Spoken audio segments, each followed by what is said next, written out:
का डाला है, इसमें तेज लाएंगे।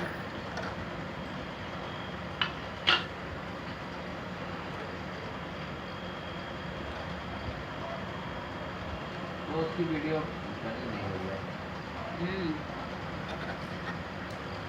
बड़े बड़े भी जरूर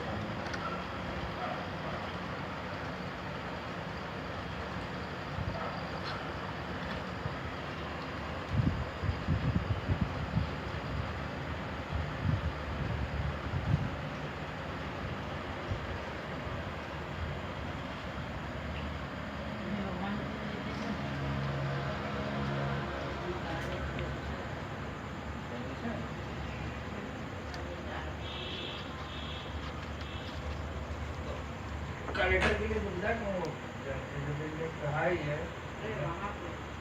कहाँ से? उन्होंने तो कहा ही नहीं ना, मंत्री नहीं किया है। धीरे धीरे सारी भी निकल गई, सब्जी आने वाली। अप्रैल में ही बताया आएगा। 4 ही दिन तो बचे, 4 ही दिन में आना।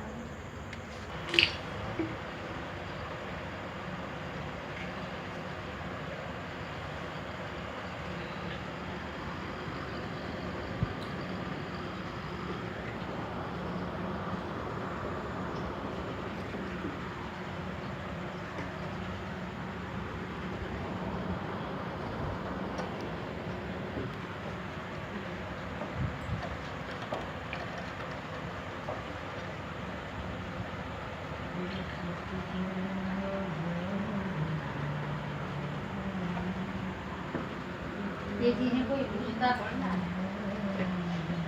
स्ट्राइक का लेटर, स्ट्राइक का लेटर पता तो चल ही जाएगा। और वो जो है उनकी सुविधा की मौसम में वो कोई सरकारी नौकरी नहीं ना, उनके दोनों बच्चे की। अरे यार वो रखने, वो बीजेपी पार्टी में सदस्य है ना, अब उनके पीछे तो पड़ेंगे। तुम्हारे जो प्लस मास्टर चल रहा है, अगर यहाँ होते तो उनके नीचे नहीं पड़ते। कैमरामैन, भैया भी अध्यक्ष, हाँ, उनसे दरिया